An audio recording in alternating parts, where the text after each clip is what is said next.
तर आज आहे संडे आणि आज आम्ही चाललो आहे थोडीशी शॉपिंग करण्याकरता, कारण 10 सप्टेंबरला असतो रोहितजींचा बर्थडे आणि भरपूर छान असं वातावरण आहे, फ्रेश वाईब देणारं वातावरण आहे. गणपती बाप्पांचं आगमन झालं आहे, त्यामुळे सर्वत्र रश आहे. आणि फायनली आम्ही शॉपिंग केली आणि त्यानंतर थोडं काही डिनर घेतलं आणि मग असं झालं की तर आज आहे 9, आता ॲक्च्युली 9 तारीख लागली आहे आणि 8 तारखेला मी माझ्या चॅनलचं जे आहे ते इनॉग्रेशन केलं. इनॉग्रेशनच म्हणावं लागेल त्याला, कारण असं होतं की माझं जेव्हा फर्स्ट चॅनल मी चालू केलं होतं त्यावेळेस देखील करोना होता आणि जेव्हा ते ग्रो अप व्हायला सुरुवात झाली त्यावेळेस देखील हाच टाईम होता बाप्पाचा. आणि 10 सप्टेंबरला म्हणजे 10 तारखेला असतो माझ्या हजबंड रोहितजी यांचा वाढदिवस आणि आम्ही सगळेजण उद्या रिसॉर्टमध्ये चाललो आहोत. आणि आज गणू आमचं तापला आहे. सो आता गणतला खूप जास्त फीवर आहे आणि आता आम्ही चाललो आहे हॉस्पिटलमध्ये ग्रंथला दाखवायला. So stay tune. इतकं इझी नाही आहे लाईफ, प्रोफेशन आणि पर्सनल लाईफ मॅनेज करणं. खूप डिफिकल्टीज येतात. दिसताना रीलमध्ये खूप इझिली कॅप्चर होतात म्हणून असं वाटतं की खूप इझी आहे, स्मूथ आहे, पण असं नाही आहे. त्यामागे भरपूर सगळ्या गोष्टी असतात आणि म्हणूनच माझं एक जे होतं की ॲक्च्युअलमध्ये माझी लाईफ कशी आहे ते तुम्हाला कळावं, तर त्यासाठी हे चॅनल. आणि सुरुवात ही अशी झालेली आहे. सो मी आता ग्रंथला, मी आहे, ग्रंथचे डॅडी आहे आणि आम्ही याला घेऊन चाललो हॉस्पिटलमध्ये, कारण जर ग्रंथो ठीक राहिला तर बट ऑब्व्हियसली आमची जी ट्रिप आहे ती छान जाईल. So stay tune.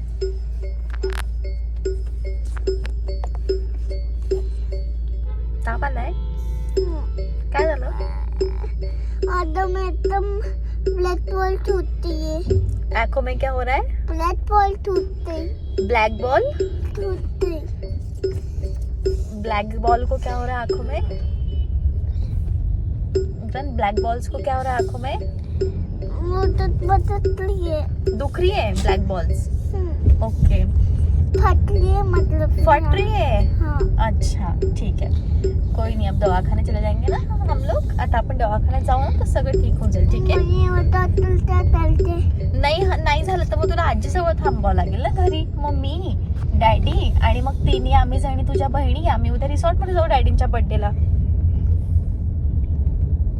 चालेल ना?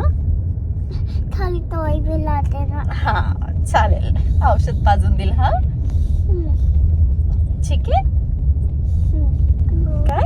हो चालेल. आणि आता मी आमच्याकडे अँटीबायोटिक्स तशा होतात, पण डॉक्टरांच्या सल्ल्याने घेतलेले औषध हे कधी पण चांगलं. आणि मुलांच्या बाबतीमध्ये आम्ही कधीच रिक्स घेत नाही. आतापर्यंत आम्ही रिक्स कधीही घेतलेली नाही आहे, कारण छोटे मुलं असतात त्यांना कधी काय होईल सांगता येत नाही. अगदी थोडासा पण फिवर आला की आम्ही लगेच हॉस्पिटलाइज त्यांना करतो.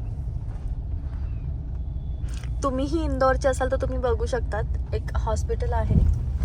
आणि आम्ही आलो आता डॉल्फिनमध्ये. हेच ग्रंथाचं लहानपणापासून जेव्हा माझा गणाक छोटा होता त्यावेळेस त्याला फूड पॉयझनिंग झालं होतं आणि ग्रंथूला घेऊन आम्ही इतक्या वेळा आलो आहे हॉस्पिटलमध्ये आणि ॲडमिट केलं आहे. आणि ह्या स्टेअर्स टेन्शन असायचं त्यावेळेस. आपण इतकं मॅच्युअर नसतो, कारण मुलं खूप लवकर झालीत मला, त्यामुळे इतकी मॅच्युरिटी नव्हती आणि इतक्या सगळ्या गोष्टी पटकन व्हायला लागल्यात. आणि गणा हा कधी मोठा होऊन गेला त्यामध्ये कळलं नाही.